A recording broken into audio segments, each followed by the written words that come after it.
Hi guys, welcome to Scholar. This is Aditya और आज मेरे साथ हैं हमारे special guest Rajat sir. Rajat sir ने यूपीएससी क्लियर किया है 2 बार। So he cleared UPSC for 2 times. Last year इन्होंने क्लियर किया था, इंडियन रेलवे सर्विसेज इन्होंने ज्वाइन किया था। और इस साल सर का जो रैंक आया है उसके बारे में भी सर हमको बताएंगे। And after that sir will be telling us about how was the preparation journey, कैसा प्रिपरेशन जर्नी रहा सर का ओवरऑल लास्ट ईयर से इस साल। जो लास्ट ईयर और इस ईयर में सर ने अपने रैंक में इंप्रूवमेंट लाया, उसके लिए सर ने क्या एफर्ट्स डाले थे, उसके बारे में भी हम बात करेंगे।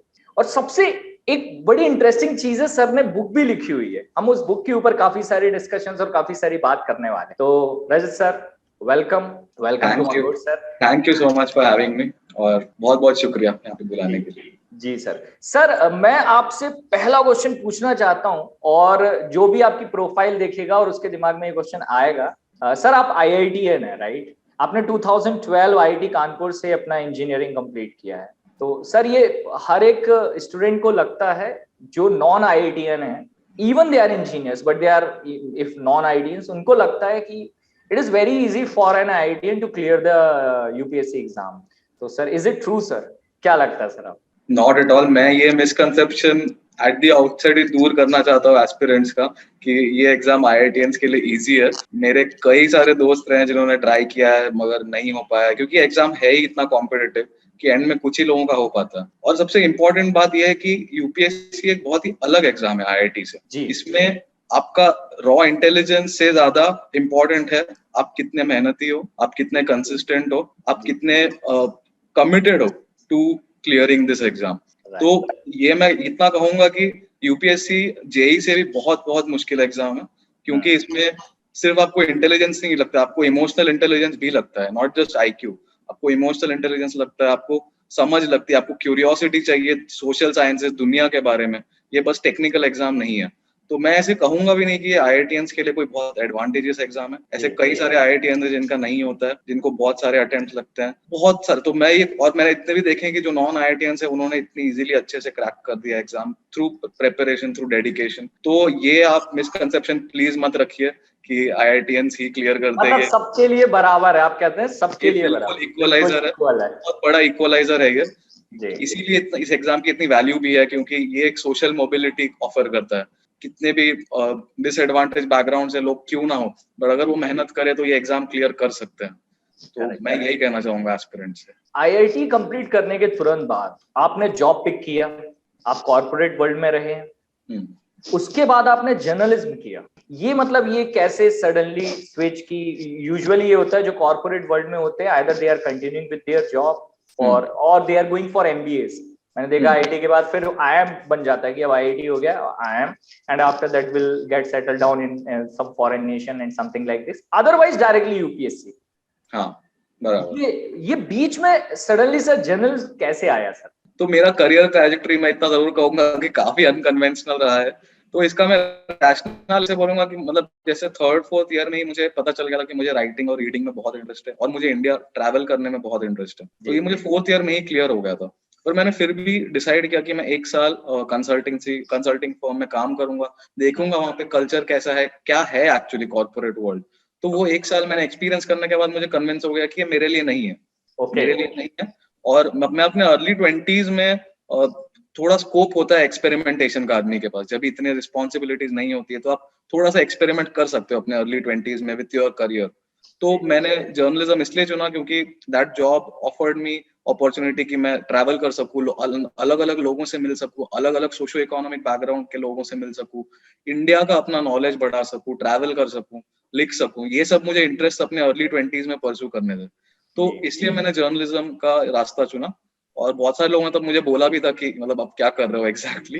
बट मैं यही कहूंगा कि आप मतलब जब अपना कन्विक्शन आप अगर फॉलो करोगे तो that is the best way to be happy. Society जो कहती है, लोग क्या कहते हैं, उसके पीछे आप लगे रहोगे तो, क्योंकि society at the end of the day आपके बारे में केयर नहीं करती। सबके पास अपनी अपनी लाइफ है, सबके पास अपनी अपनी चिंताएं हैं, वो आपके बारे में सोचती ही नहीं है। तो एक बार ये आपको रियलाइजेशन हो जाता है कि nobody really cares except your immediate family and friends, तो आपका जो एक्सपेरिमेंटेशन का दायरा है वो बहुत बढ़ जाता है। तो मैं यही कहना चाहूंगा एस्पिरेंट से। करेक्ट है सर। तो एक्सपेरिमेंट जो भी करना चाहते हैं घबराइए नहीं, if you are in your in time, कि भी आपके ऊपर रिस्पॉन्सिबिलिटीज नहीं है, करो, अभी टाइम है तो करो। सर एक बुक लिखी है आपने, hitch hiking on the truck, on truck, hitch hiking on truck. Sir इस बुक के बारे में बताइए, ट्रैवलिंग से ही रिलेटेड है, मैंने रिव्यूज वगैरह काफी पढ़े हुए हैं, काफी पसंद आई, इवन यंगस्टर्स को कुछ ज्यादा अट्रैक्ट कर रही है, जो थोड़ा सा भी ट्रैवल वगैरह पे ध्यान देते हैं उनको काफी अट्रैक्ट कर रही है बुक।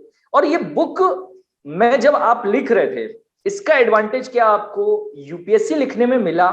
क्या आपने ट्रैवलिंग की जो ऑल ओवर इंडिया, अभी आपको भारत दर्शन करवाया जाएगा, तो आपने जो पहले भारत दर्शन किया, क्या उसका आपको एडवांटेज मिला सर? बिल्कुल, तो मैं पहले बुक के बारे में बात करूंगा। मतलब मैं जब मैं जर्नलिस्ट था तब मैंने एक डिसीजन लिया कि मुझे इंडिया में सब अक्रॉस इंडिया घूमना है, बट ट्रक ड्राइवरों के साथ, क्योंकि मुझे ये रियलाइज हुआ कि ट्रक ड्राइवर इतना हमारी इकोनॉमी का बैकबोन है। जो भी सारे गुड्स हैं वो सब उनके ऊपर ही निर्भर है, बट उनके बारे में कुछ भी नहीं लिखा गया है। उनके लाइफ्स ऑन द रोड कैसी होती है, उनको क्या दिक्कतें होती है, उनके क्या इश्यूज हैं, इसके बारे में कुछ भी नहीं लिखा गया था। तो मैंने सोचा ये एक अच्छा आइडिया है, इसको मैं ट्रैवलॉग में बदल सकता हूँ। अगर मैं सिंसियरली अपना ट्रैवल करूँ, अपने नोट्स लूँ, लोगों से बात करूँ, समझूं इस इंडस्ट्री को और ट्रक ड्राइवर्स के लाइफ्स के बारे में, तो ये मैंने फिर डिसीजन लिया। तो मैं 10,000 किलोमीटर अराउंड 6 महीने घूमा इंडिया। तभी मैं जॉब भी कर रहा था फॉर सम पॉइंट, तो मेरे को अपनी सैलरी भी मिल रही थी। मैंने अपने मैगजीन के लिए एक 6 पार्ट आर्टिकल सीरीज लिखा इसके ऊपर कि हाईवे में क्या क्या चलता है, एग्जैक्टली हाईवे इकोनॉमी कैसे काम करती है। तो ये फिर बाद में एक साइमन एंड शूस्टर करके अमेरिकन पब्लिशिंग फर्म है, उन्होंने मेरे ये आर्टिकल्स वगैरह नोटिस किए और उन्होंने मुझे अप्रोच किया कि क्या आप इसको बुक फॉर्म में बदलना चाहते हैं। तो उन्होंने ही अप्रोच किया, वरना पब्लिश होना काफी चैलेंजिंग होता है फॉर अ डेब्यू ऑथर। बहुत ही कॉम्पिटिटिव इंडस्ट्री है और पब्लिशर्स भी are not open to, it's very difficult. तो आई वाज लकी कि मुझे अप्रोच किया गया। तो इसके मेरे सारे एक्सपीरियंसेस के ऊपर मैंने वो किताब लिखी, ट्रक दे इंडिया नाम की। तो इसका जहां तक मुझे फायदा हुआ एग्जाम में, बिल्कुल हुआ। इस एक्सपीरियंस का बहुत ज्यादा फायदा हुआ, क्योंकि एक तो आपको ज्योग्राफी की समझ बहुत अच्छी आ जाती है कि इंडिया में कहाँ क्या है, कितना टाइम कहाँ लगता है, कौन सा डिस्ट्रिक्ट कहाँ पे है, कौन सी जगह कहाँ पे है, कौन सी जगहों पे जो लोकल इकोनॉमी कैसे काम करती है, कौन सी जगहों पे कैशू ग्रो होते हैं, कौन सी जगह पे एग्रीकल्चर की आपकी अंडरस्टैंडिंग बढ़ जाती है, आपकी अलग अलग जगहों पे क्या लोग काम करते हैं, क्या किसमें इन्वॉल्व है, ये सब की आपकी अंडरस्टैंडिंग बढ़ जाती है जब आप ट्रैवल करते हो। और तो इसलिए ज्योग्राफी और इकोनॉमी तो डेफिनेटली आपको, मतलब मुझे काफी फायदा हुआ। जैसे प्रीलिम्स में एक क्वेश्चन आया था एक दो साल पहले कि अगर आप कोहिमा से कोट्टायम जाना चाहते हैं तो आपको कितने स्टेट ट्रैक क्रॉस करने पड़ेंगे मिनिमम, एक में क्वेश्चन आया। तो ये मुझे तो ये एक डायरेक्ट प्रैक्टिकली पता था ये आपको। हाँ, ये मैंने ऑलरेडी किया हुआ था, तो मेरे को पता था कि कौन से स्टेट में कितना टाइम लगेगा, कौन कितने मिनिमम स्टेट्स है। जैसे ये एकदम डायरेक्ट ही मेरी एप्लीकेशन आ गया, और इनडायरेक्टली मुझे समझ इंडिया की मेरी काफी बढ़ गई। और जहां तक लिखने का सवाल है, तो ये बुक मैंने एक्चुअली तैयारी करते वक्त ही लिखी। तो मैं दिन में 2-3 घंटे बुक पे काम करता था, लिखता था, बाकी के टाइम मैं यूपीएससी का ये करता था, उसको डिवोट करता था। तो ये मैसेज सर मैं थोड़ा सा देना चाहता हूँ उन बच्चों को जो काफी कंफ्यूज होते हैं, sir how to do the time management and all for the UPSC preparation. Time तो हमको 24 आवर्स कम पड़ जाते हैं, कैसे करें? तो पॉसिबल है, चीजें पॉसिबल है अगर आप बहुत बैलेंस तरीके से आप चीजों को निकाल कर रखें कि कितने घंटे हमको करंट अफेयर्स पढ़ना है, कितना टाइम मुझको अपने ऑप्शनल को देना है, कितना टाइम मुझको अपने बाकी एक्टिविटीज को देना है जो आप कर रहे थे, बुक लिख रहे थे। तो आई थिंक पॉसिबल है, बिल्कुल पॉसिबल है, मैं कहूंगा। और इनफैक्ट मुझे ये एक यूजफुल डिस्ट्रैक्शन हो जाता है, क्योंकि ये तैयारी जब आप दिन भर इसी में लगे रहते हो, आपका माइंड भी ऐसे सैचुरेट हो जाता है with new information, with new, मतलब पूरी तरह से सैचुरेट हो जाता है। तो ये मैं 2-3 घंटे मेरे लिए बहुत प्रेशियस होते थे, क्योंकि इसमें मैं अपनी, मतलब थोड़ा मुझे ये मिल गया था, एक आउटलेट मिल गया था जहाँ पे मैं अपनी एनर्जीज दूसरी जगह डाइवर्ट कर सकूं। पर हाँ, टाइम मैनेजमेंट पॉसिबल है, बिल्कुल पॉसिबल है, अगर आप वैसे ही अकॉर्डिंगली एक स्ट्रक्चर बनाओ, लॉन्ग टर्म एक प्लान बनाओ कि कौन से महीने तक आपको क्या क्या सिलेबस करना है, आंसर राइटिंग का भी करना है। बस आपको थोड़ा डिसिप्लिन और कंसिस्टेंट होना पड़ेगा कि कैसे प्लान करना है टाइम को। तो ये तो सर बात हुई आपकी बुक की। एक चीज के बारे में और जानना चाहता हूँ कि आपको एक अवार्ड भी दिया गया ड्यूरिंग योर जर्नलिज्म। यस, तो ये अवार्ड था पोलस्टार अवार्ड नाम का, which is for business journalism. तो बिजनेस जर्नलिज्म के वर्ल्ड में काफी प्रेस्टिजियस अवार्ड माना जाता है और लुक्रेटिव भी। तो इसमें जैसे मैंने आर्टिकल लिखा था ऑन 3D प्रिंटिंग, तो मैं अपने बिजनेस मैगजीन में यहाँ काम करता था, आउटलुक बिजनेस, वहाँ पे मैंने कई ऐसे बहुत सारे आर्टिकल्स लिखे अलग अलग चीजों पे। तो one of these articles was on 3D printing और इंडिया में ये टेक्नोलॉजी कैसे डेवलप हो रही है, बिजनेसेस और कॉर्पोरेट्स कैसे यूज कर रहे हैं इस टेक्नोलॉजी को अपने प्रोसेसेस ज्यादा एफिशिएंट बनाने में, कॉस्ट सेव करने के लिए। तो इसके ऊपर मैंने बहुत ही डिटेल्ड कवर स्टोरी लिखा था, जिसके लिए मुझे ये अवार्ड मिला था इन 2016। ठीक है सर, तो यहाँ तक हमने काफी सारी बात की आपके बारे में, आपको हमने जाना, इतनी डाइवर्स पर्सनैलिटी हैं आप, मुझे अच्छा लगा कल से जब से मैं आपके बारे में जान रहा था। तो अब आते हैं सर उस चीज पर जिसके बारे में बहुत से बच्चे वेट कर रहे होंगे कि कब सर बात करेंगे, कि हम आखिर प्रिपरेशन स्टार्ट कैसे करें। प्री एग्जामिनेशन से अगर हमको अपना प्रिपरेशन स्टार्ट करना है तो प्री से हमारा प्रिपरेशन कैसे स्टार्ट होना चाहिए, क्या बेसिक और फर्स्ट स्टेप होना चाहिए सर प्री का? फर्स्ट स्टेप में यही रेकमेंड करता हूँ एस्पिरेंट्स के लिए कि आप सबसे पहले एम लक्ष्मीकांत उठाओ, वो पढ़ना शुरू करो। क्योंकि इंडियन पॉलिटी एक ऐसा सब्जेक्ट है जो किसी भी सिविल सर्वेंट को बहुत अच्छे से समझना पड़ता है और समझने की जरूरत है, क्योंकि हमारा जो कॉन्स्टिट्यूशनल स्ट्रक्चर कैसे पूरा बना हुआ है, हमारे रूल्स लॉज कैसे बनाए हुए हैं, क्या हमारे प्रिंसिपल्स है कॉन्स्टिट्यूशन के, ये पूरा स्ट्रक्चर समझना एक बहुत ही इंपॉर्टेंट चीज है किसी भी एस्पिरेंट के लिए। और कंपेयर टू हिस्ट्री वगैरह which can be more interesting, polity ऐसे बहुत सारे लोगों को थोड़ा ड्राई भी लगता है, क्योंकि उसमें आर्टिकल्स आपको समझने पड़ते हैं, कॉन्स्टिट्यूशन का क्या आर्टिकल है, क्या प्रोविजन है, लीगल प्रोविजंस, तो ये सब समझना थोड़ा ड्राई होता है। तो ये अगर आप इसको संभाल सकते हो, अगर इसमें आपको इंटरेस्ट आ रहा है, अगर आपको इंटरेस्टिंग लग रहा है कि मैं और जानना चाहता हूँ इसके बारे में, then UPSC is definitely for you. आप बाकी चीजें फिर बाद में शुरू कर सकते हैं। वरना बहुत बार कंफ्यूज होते हैं कि मैं यूपीएससी के लिए मैं तैयारी करूं भी या नहीं। उस स्टेज पे भी लोग कंफ्यूज रहते हैं बहुत बार कि मैं करूं तो कैसे करूं और करूं भी या नहीं। तो अगर आपको ये समझना है तो आप सबसे पहले इंडियन पॉलिटी पढ़िए, और अगर आपको बुक खत्म करने के बाद लग रहा है कि मुझे और भी पढ़ना है, मुझे और जानना है, तो आप बाकी पूरी तरह से हिस्ट्री वगैरह जो भी बाकी के सब्जेक्ट्स हैं वो आप परस्यू कर सकते हैं। मैं भी दिल्ली गया हूँ सर एक दो बार, मेरे फ्रेंड्स जब तैयारी कर रहे थे यूपीएससी की, तो मैंने देखा एनसीईआरटी सबसे पहले तो परचेस करते हैं पूरा एक बल्क ऑफ सेट। तो आप क्या बोलेंगे, मतलब क्या वो सही डिसीजन है, या टाइम के अकॉर्डिंग आपको एनसीईआरटी प्रेफर करना चाहिए या नहीं करना चाहिए? वो कहाँ पर किस एज ग्रुप के लिए आप सजेस्ट करेंगे कि क्या होगा? जैसे एनसीईआरटी ऑनेस्टली मैंने नहीं रेफर किया था ज्यादा, तो अब मेरा ये मानना है कि NCERT can be useful, specially जो पॉलिटी के रिलेटेड है, हिस्ट्री के रिलेटेड है, ये और थोड़ी ज्योग्राफी के लिए ये थोड़े बहुत यूजफुल हो सकते हैं। बट आपको सिलेक्टिव रीडिंग करनी पड़ेगी। ऐसे नहीं कि आप 6th क्लास से लेकर 12th क्लास तक सारे एनसीईआरटी पढ़ रहे हो। इसमें सिलेक्टिव रीडिंग करनी, क्योंकि टाइम भी बहुत इंपॉर्टेंट है। इसमें हर जो भी आप इन्वेस्टमेंट डाल रहे हो टाइम का, कि मुझे ये किताब में पढ़ रहा हूँ, तो इसमें आपको कॉस्ट बेनिफिट एनालिसिस करना ही चाहिए, क्योंकि इसका सिलेबस इतना वास्ट है, इतना कुछ आपको पढ़ना है कि आप टाइम वेस्ट नहीं कर सकते। You can not afford to waste time on stuff की जो इररिलेवेंट है। तो जैसे आप सिलेक्टिव रीडिंग कीजिए एनसीईआरटी की, या तो पॉलिटी के लिए तो आई वुड सजेस्ट आप लक्ष्मीकांत से ही शुरू कीजिए, और फिर बाद में आप एनसीईआरटी के कुछ चैप्टर्स पढ़ सकते हैं जिसमें और इंटरेस्टिंग इनसाइट्स है। जैसे आपको अगर थियोरी बेसिक समझना है तो लक्ष्मीकांत इज वेरी गुड। अगर उसके बाद आपको थोड़े और इनसाइट्स चाहिए कि इंडिया आफ्टर इंडिपेंडेंस उसका पॉलिटी कैसे डेवलप हुआ है, कैसे क्या क्या हुआ है, तो उसके लिए आप थोड़ा एनसीईआरटी रेफर कर सकते हैं। हिस्ट्री के लिए भी आप कर सकते हैं, बहुत ही इंटरेस्टिंग भी लिखते हैं वो हिस्ट्री के एनसीईआरटीज, उसमें काफी आपको इनसाइट्स मिलेंगे। और फिजिकल ज्योग्राफी के लिए भी आप कर सकते हो, ये जो भी उसके लिए भी आप कर सकते हो। तो ये I would suggest, but on since मेरा बहुत एक्सपीरियंस नहीं रहा है पढ़ने का, तो मैं इसके बारे में डिटेल में नहीं बता पाऊंगा। Okay sir. दूसरी चीज सर, मैं जब बता रहा था कि मैं दिल्ली गया था, मैंने एक बड़ा कॉमन सा ट्रेंड देखा वहां पे सर। किसी भी एस्पिरेंट का आप रूम ओपन करो, एक एरिया में न्यूज़पेपर्स का एक बल्क होता है, काफी सारा न्यूज़पेपर होता है। मतलब कि अगर 2-3 साल उसने प्रिपरेशन किया, मुझे लगता है कि definitely he will be at least lakhpati if he will sell all this stuff. तो ये इतना सारा न्यूज़पेपर सर, तो न्यूज़पेपर कितना पढ़ना चाहिए, कितने न्यूज़पेपर पढ़ने चाहिए, और उसमें पढ़ना क्या चाहिए एटलीस्ट हमको, ये मैं जानना चाहता हूँ। करंट अफेयर्स पे आपका फोकस कैसे था, आपने कमांड कैसे करंट अफेयर्स के ऊपर ग्रिप की? तो न्यूज़पेपर आप जैसे पढ़ना शुरू करते हो, जैसे फर्स्ट सबसे पहला step even before reading M Laxmikanth is to पहले आप सिलेबस पढ़ो। सिलेबस को पढ़ो, मेंस का सिलेबस को अच्छे से आप पढ़ो, उसका एक एक वर्ड आपको पता होना चाहिए, आपने पूरा इंटरनलाइज किया होना चाहिए वो कि क्या आता है, कैसे क्या क्या है एग्जैक्टली।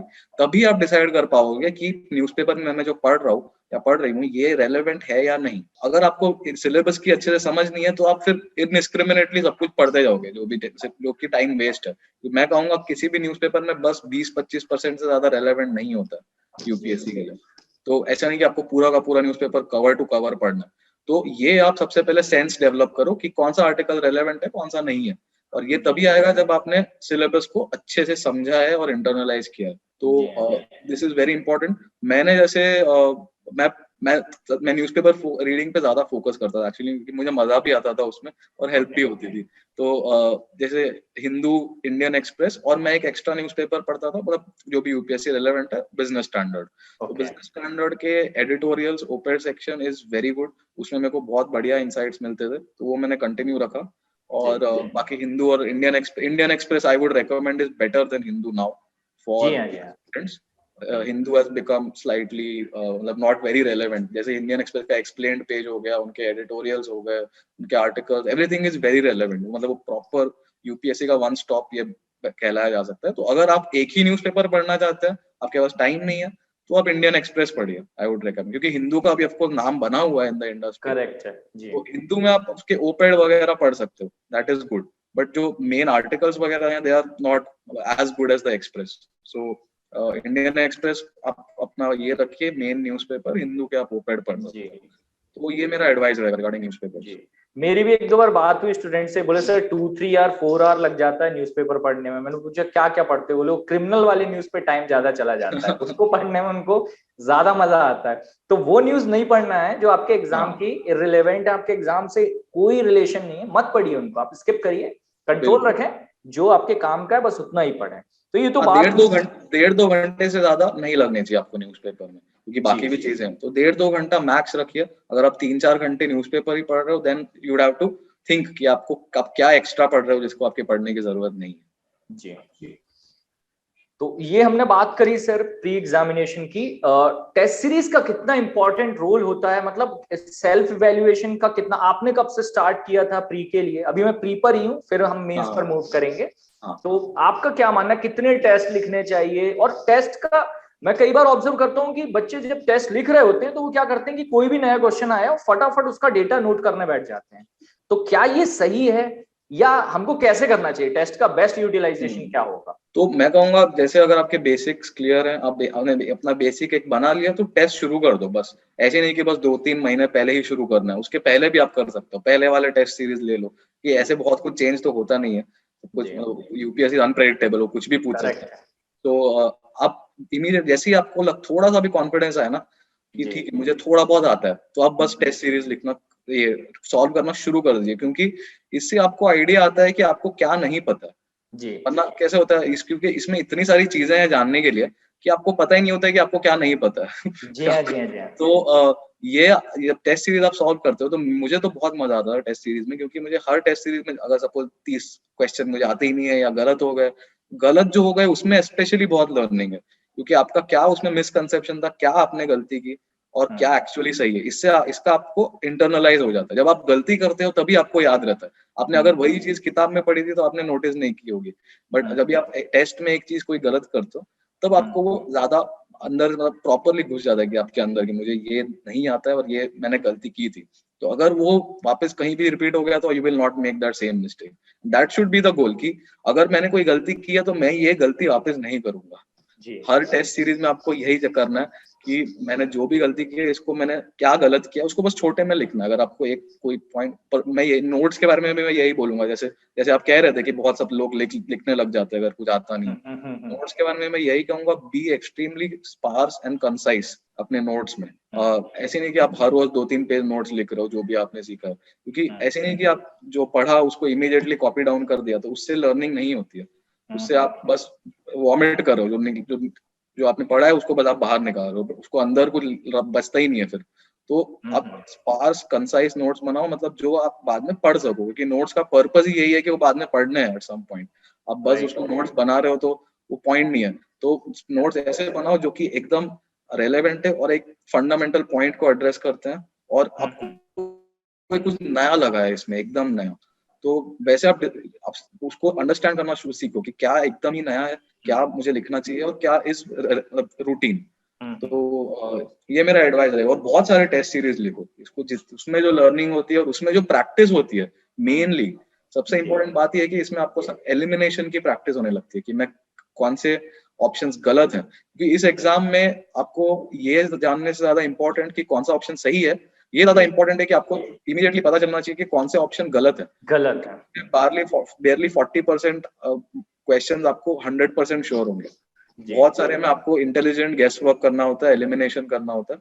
तो ये प्रैक्टिस आपको, ये इंस्टिंक्ट आपको बस प्रैक्टिस से आएगी, विच इज टेस्ट सीरीज। तो जितना हो सके सॉल्व कीजिए, इंस्टेड ऑफ किताबें पढ़े जा रहे हो, आप टेस्ट सीरीज सॉल्व करो, उसमें इट इज प्रैक्टिस, वो बहुत इंपॉर्टेंट है। ओके, तो ये तो बात हुई सर हमारे प्री की। मेनली बच्चे करंट अफेयर्स में परेशान होते हैं, आपने बताया कि करंट अफेयर्स को प्रिपेयर करने का बेस्ट वे क्या हो सकता है। तो डेली न्यूज़पेपर पढ़ना, जी मैं समराइज कर देता हूँ, डेली न्यूज़पेपर पढ़ें आप, न्यूज़पेपर में पता होना चाहिए क्या क्या पढ़ना है, टेस्ट सीरीज लगाएं, टेस्ट सीरीज से सेक्टर्स निकालने की कोशिश करें instead of that particular question कि हाँ ये मेरा वीक है। मतलब अगर आप पॉलिटी में ही आपके वीक जा रहे हैं तो आप देखिए कि पॉलिटी मेरा वीक चल रहा है यार, उसको मेरे को थोड़ा सा और टाइम देना है।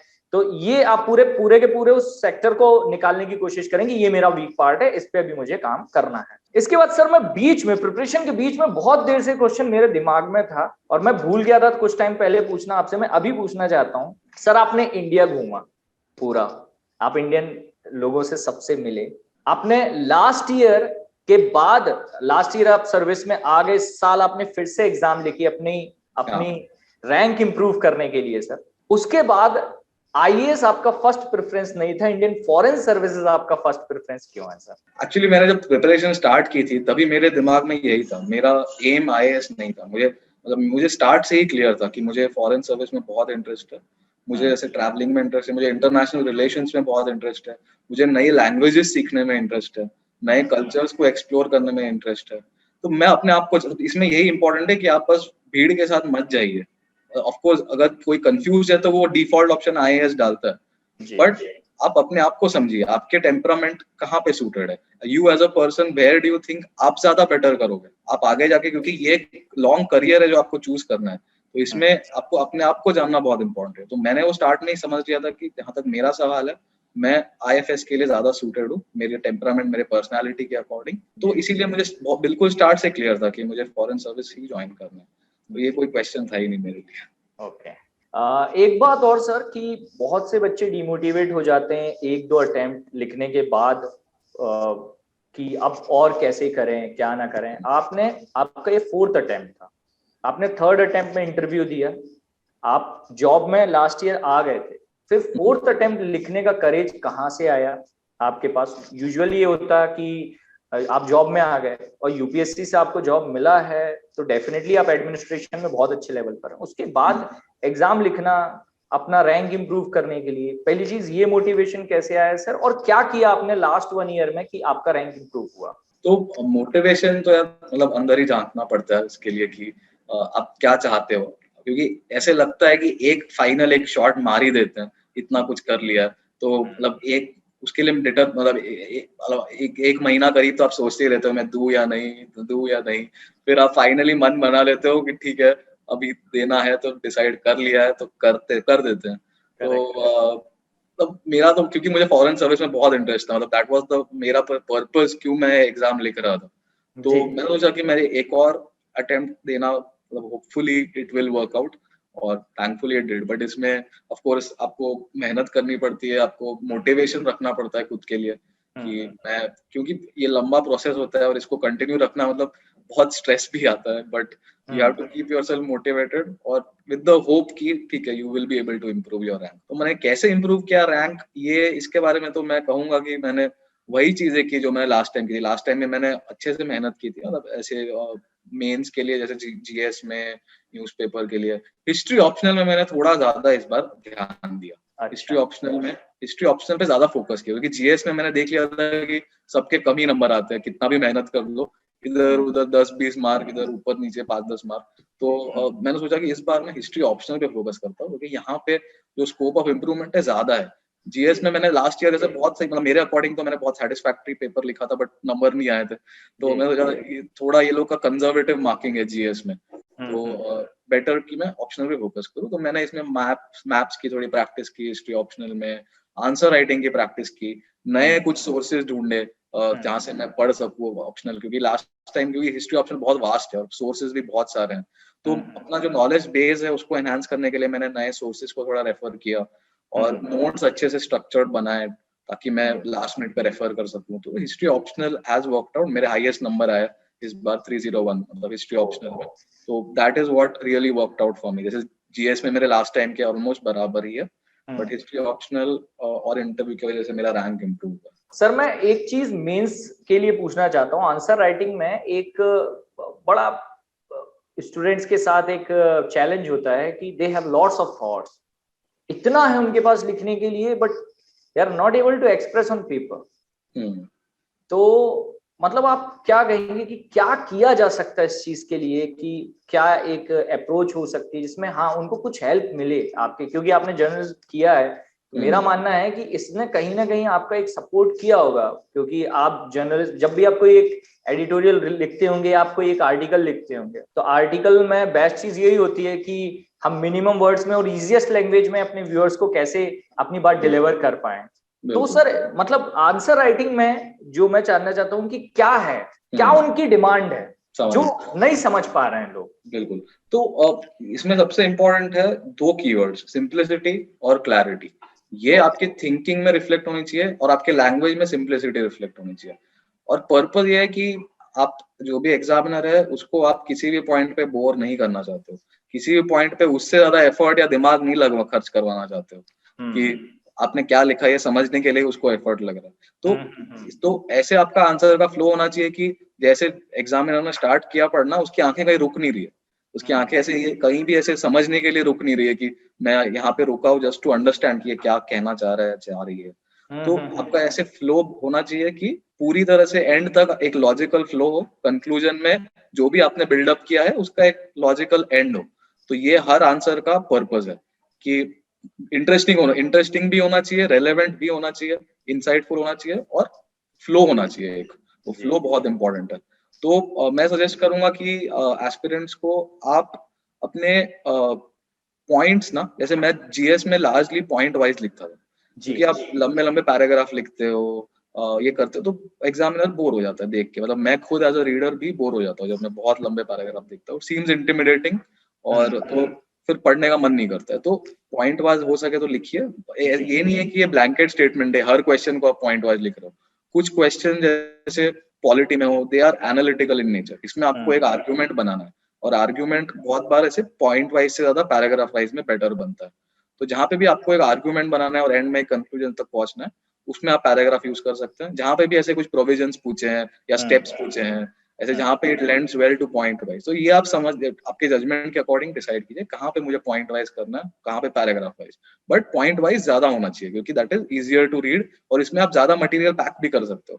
पैराग्राफ वाइज में आपके वर्ड्स ज्यादा यूज होते हैं, टाइम ज्यादा यूज होता है, और इस मेंस एग्जाम में टाइम से ज्यादा वैल्यूएबल कुछ नहीं है। आप 1 सेकंड भी हाथ नहीं उठा सकते हो पेपर से, तो वो बहुत इंपॉर्टेंट है। तो ये मेरा सजेशन रहेगा, how to approach answer writing. तो ये बात हुई सर हमारी मेंस की। अभी चलते हैं सर इंटरव्यू पे। लास्ट ईयर आपका इंटरव्यू कैसा रहा? आपने लास्ट ईयर भी इंटरव्यू दिया था, इस साल भी आपने इंटरव्यू दिया है, एंड दोनों टाइम आपका इंटरव्यू अच्छा ही रहा होगा कि आप दोनों बार सिलेक्टेड थे। तो सर इंटरव्यू में जो बच्चे लगातार नई सक्सेस जिनको मिल पा रही है, उनके लिए आप क्या बोलेंगे? मतलब कि क्या एक वहां पर किस तरीके से वो अप्रोच करें, कितना प्रेशर लेकर जाना चाहिए या नहीं लेकर जाना चाहिए इंटरव्यू के लिए? क्योंकि इंटरव्यू बिना प्रेशर के मुझे लगता है कि शायद ही कोई जा रहा होगा।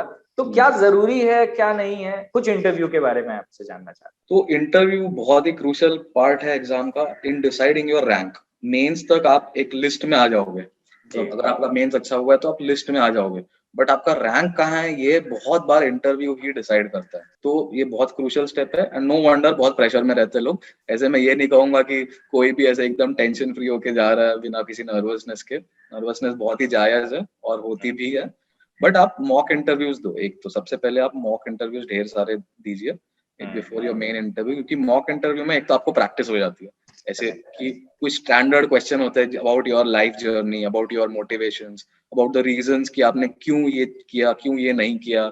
ये सब के बारे में आपको ऑलरेडी आंसर्स आप दिमाग में प्रिपेयर कर चुके होते हो। तो ऐसे नहीं कि वहां पे जाके आप एकदम नया पहली बार बता रहे हो किसी को। ये सब स्टैंडर्ड क्वेश्चन आपके सॉर्ट हो जाते हैं वहां पे, और आप ये भी समझ जाते हो कि आप खुद कैसे रिएक्ट करते हो व्हेन कन्फ्रंटेड बाय से थोड़ा प्रेशर वाला क्वेश्चन या कोई ऐसे थोड़ा सा कंट्रोवर्शियल क्वेश्चन। आप खुद कैसे रिएक्ट करते हो और कहाँ पे आप बेटर हो सकते हो। तो इसकी समझ बेटर हो जाती है आपके मॉक इंटर में, आपकी खुद की समझ बेटर हो जाती है कि नो योर सेल्फ। जैसे मैं इस एग्जाम में यही बोलूंगा, जैसे इंटरव्यू के लिए you need to know yourself and present your authentic self. Do not try to be someone else, do not मतलब ऐसे मत कुछ भी आप बड़ा चढ़ा के प्रिटेंस बिल्कुल नहीं, एकदम जेन्युइन और ऑथेंटिक रहिए इंटरव्यू में, आप जैसे हो वैसे रहिए, of course with the appropriate decorum and stuff, but आप कैसे हो उसको मत बदलिए। और फाइनली मैं ये कहूंगा कि आप इंटरव्यूअर्स को भी बहुत ही डिफरेंशियली और रिस्पेक्ट के साथ ट्रीट कीजिए, वो बहुत ही इंपॉर्टेंट है इस इंटरव्यू राउंड के लिए। और तो मैंने जैसे अपने मार्क्स इंप्रूव किए लास्ट टाइम से ज्यादा, तो लास्ट टाइम जैसे मैंने अपने डैफ भरना भी एक बहुत इंपॉर्टेंट पार्ट है। आप क्या हॉबीज लिख रहे हो, क्या हो सकता है आपके बहुत सारे हॉबीज हैं, आपके इंटरेस्ट हो या ना हो जैसे भी, बट उसमें भी डैफ ही आपका रिफ्लेक्शन है जो इंटरव्यूअर्स को मिलने वाला है। तो जैसे लास्ट ईयर मैंने कई सारे हॉबीज, मेरे बहुत सारे हॉबीज हैं, तो मैंने कई सारे मतलब मैं सोचा कि मैं अपना जेन्युइन जो भी है मैं दिखा देता हूँ इसमें कि तो मैंने बहुत सब कुछ लिख दिया था। तो I think it may have work to my disadvantage last time कि मैंने थोड़े ज्यादा हॉबीज लिख दिए थे। तो इस बार मैंने उसको थोड़ा टोन डाउन किया, जो मेरे रेलेवेंट एकदम अच्छे मतलब जो जिसको मैं कमिटेड टाइम दे रहा हूँ वही हॉबीज लिखे 2-3। तो इसमें ये एक मैंने चेंज किया था लास्ट टाइम से। दूसरा ये चेंज किया था कि मेरा जो अप्रोच है towards the interviewers, last time हो सकता है मैं एकदम कॉन्वर्सेशनल फ्लो में I could have been slightly less differential. मतलब आपको हमेशा याद रखना है कि जो इंटरव्यूअर्स हैं ये बहुत ही सीनियर पोजीशन पे लोग हैं, उन्होंने बहुत दुनिया देखी हुई है, बहुत कुछ जानते हैं ये, और वैसे ही आपको उनको अप्रोच करना है। आप ऐसे दोस्त की तरह कन्वर्स नहीं कर सकते, मतलब दैट इज द आइडियल। मतलब अगर आपको you need to learn to read the room कि अगर चेयरमैन ने जैसे कोई जोक मारा छोटा था तो आप हंस सकते हैं, वैसे नहीं कि आप सीरियस बैठे हुए ऑल द टाइम। स्माइल रखिए चेहरे पे, that is also very important. और अब ज्यादा टेंशन मत लीजिए इंटरव्यू का, क्योंकि बहुत ही कॉर्डियल होता है। मतलब मैंने जितने भी एक्सपीरियंस दूसरे लोगों से बात की है, मेरा खुद का भी एक्सपीरियंस रहा है, बहुत फ्रेंडली होते हैं वो लोग। वहाँ पे आपको कोई प्रेशर वाले क्वेश्चन बहुत कम ही पूछेंगे, और ऐसे वो लैटरल जो ऐसे व्हाट्सएप पे फॉरवर्ड घूमते हैं कि आप ये बताओ, वैसे लैटरल थिंकिंग के रहते हैं वो तो एक भी नहीं पूछते, वो तो अटर मतलब मिस इन्फॉर्मेशन पूरी तरह से। तो ये सब आपको ट्रिकी सवाल कोई नहीं पूछने वाला वहां बैठ के, बहुत ही आपके ऊपर, वो आपको जानना चाहते हैं, आपको समझना चाहते हैं। तो जैसे तो इसलिए मैंने उनको बहुत रिस्पेक्ट दिया था। और जैसे इस बार मैं इंटरव्यू से निकलते वक्त मैंने उनको कहा था कि thank you ma'am, it's been a privilege interacting with you with the board. तो ये आई थिंक इट उनके चेहरे पे मैं जो एटीट्यूड देखा और जो एक्सप्रेशन देखे, मतलब आई वाज वेरी सैटिस्फाइड। और रूम से निकलते वक्त मेरे चेहरे पे भी स्माइल थी कि तो जैसे मैं तो ऐसे ही बताऊंगा, अगर आपको गेज करना है ना कि आपका इंटरव्यू कैसा गया, तो आप बस ये याद कीजिए कि आप जैसे ही रूम के बाहर निकले थे तब आपको कैसा लग रहा था। आपको तो जैसे इस बार मुझे बहुत ही अच्छा लग रहा था, मुझे पता था इस बार मेरे अच्छे नंबर आएंगे। वैसे मैं कहूंगा कि आप इंटरव्यू को अप्रोच कर सकते हो। तो ये तो सर बहुत सारी चीजें आपने हमको इंटरव्यू के बारे में बताई, और बहुत अच्छी इंफॉर्मेशन जो थी सारे बच्चों तक पहुंची होंगी, सारे एस्पिरेंट्स तक पहुंची होंगी कि क्या एक्चुअली इंटरव्यू में उनको करना चाहिए, कैसे अप्रोच करना चाहिए। एक थॉट, मैं भी इंटरव्यू के क्लासेस लेता हूँ, not for UPSC, for the banking sector. तो मैं वहां पे अपने बच्चों को जब बताता हूँ तो मैं हमेशा बोलता हूँ कि it's just like a meeting before joining. तो उसको एक चीज मान के जाओ कि यार एक मीटिंग है, आप उनसे मिलने जा रहे हैं, दे आर योर मैनेजर्स। तो मैनेजर्स को आपको रिस्पेक्ट देना है, आप इक्वल उनके तरह ट्रीट नहीं कर सकते। तो दूसरा ये है कि मैनेजर्स हैं अगर वो आपके, तो वो आपसे जो चीजें पूछ रहे हैं आपको उनको बताना पड़ेगा, बेस्ट इजीएस्ट वे में बताना पड़ेगा। तो उसको वो इंटरव्यू वर्ड अगर दिमाग से निकाल के और मीटिंग वर्ड ले आओगे तो जो कॉन्फिडेंस लूज होता है वो आपका वहां पर मेंटेन रहेगा कि मीटिंग में जाना है। और इसमें तो इंटरव्यू वर्ड यूज होता ही नहीं है, यूपीएससी यूज नहीं करता है। Personality test is the actual term. तो इसमें आप वो अपने आपकी पर्सनालिटी देखना चाहते हैं, तो आप जैसे हो वैसे रहिए जी, और बहुत ढेर सारा प्रैक्टिस कीजिए मॉक इंटरव्यूज के लिए जी। चलिए, तो ये सर हमने ऑलमोस्ट एग्जाम के हर एक एस्पेक्ट्स के बारे में बात करी, प्री के बारे में, मेंस के बारे में, इंटरव्यू के बारे में। अब मैं एक चीज पूछना चाहता हूँ, थोड़ा सा साइकोलॉजिकल चीजें हैं कि बच्चों को लगता है और रियलिटी भी है कि ये इंडिया का सबसे टफेस्ट एग्जाम है। यूपीएससी इंडिया का टफेस्ट एग्जाम है, रियलिटी है। लगता क्या है, रियलिटी है। इसके लिए जो प्रेशर आता है, मैं काफी लोगों से बात करता हूं, वो कहते हैं कि you should know about your self, आपको अपने बारे में पता होना चाहिए, तो आप उस प्रेशर को डील कर पाएंगे।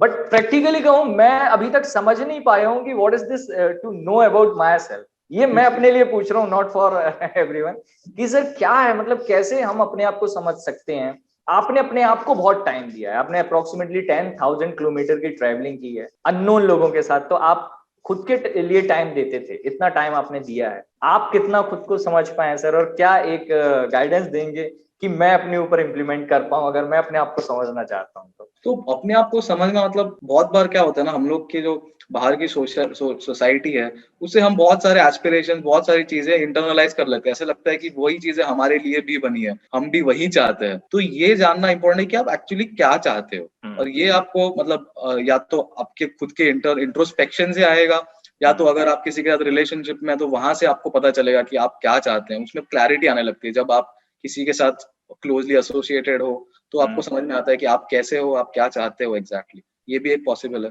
बट एज फार एज ये एग्जाम के लिए मोटिवेशन रखना इम्पोर्टेंट है ना, इसमें ये तो इम्पोर्टेंट है ही कि आप अपने आप को समझो, that is important. But more important than that is the practical aspect, like you are saying.